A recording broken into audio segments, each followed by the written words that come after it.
திருச்செந்தூர் தூத்துக்குடியில் இருக்கான். அதனால் கனிமொழி வந்து ஆய்வு செய்வாங்களாம். ஆய்வு செய்கிறதுக்கு அடிப்படை தகுதி இந்த கனிமொழிங்கிற பெண்மணிக்கு இருக்கா? நாட்டை கொள்ளையடித்து 1,76,000 கோடியை கொள்ளையடித்து இன்னும் அடித்த கொள்ளை கொஞ்சம் நெஞ்சமா? இவ்வளவையும் கொள்ளையடித்து 6 மாதம் திகார் ஜெயிலில் இருந்த ஒரு பெண்மணி அந்த திருச்செந்தூர் கோயிலுக்குள்ளே கால் வைக்கலாமா? அதில் அந்த திருச்செந்தூர் கோயில் புனிதமே போயிடாது. அந்த அம்மாவுக்கு சொல்ல, நீங்களே உங்கள் தகுதியை தெரிஞ்சுக்கணும். நீங்கள்லாம் உள்ளே போக தகுதி, அந்த கோயிலோட புனிதம் கிடலாமா? நீங்கள் வெக்கம் இல்லாமல் அந்த கோயில் உள்ளே போகலாமா? நீங்களே மறுத்து இருக்கணும். இவங்க போய் உள்ளே போய் இது செய்கிறாங்க. கேட்டால் எம்பி தூத்துக்குடி. நான் கேட்குறேன், நாஸ்திக குடும்பத்தில் பிறந்தவர் நீங்கள். உங்கள் அப்பா ஒரு நாஸ்திகவாதி.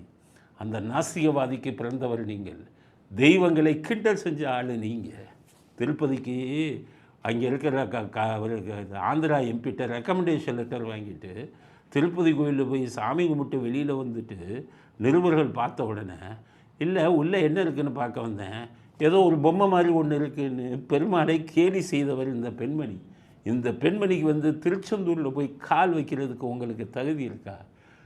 கனிமொழி, திருச்செந்தூர் கோயில் கால் வைத்ததனால் அந்த திருச்செந்தூரின் கோயிலின் புனிதமே கெட்டுவிட்டது. அதனால் இந்த திராவிட இயக்கம் யாருமே உள்ளே நுழைவதற்கு தகுதியற்றவர். அதிலும் குறிப்பாக கனிமொழிக்கு அந்த தகுதி இல்லை.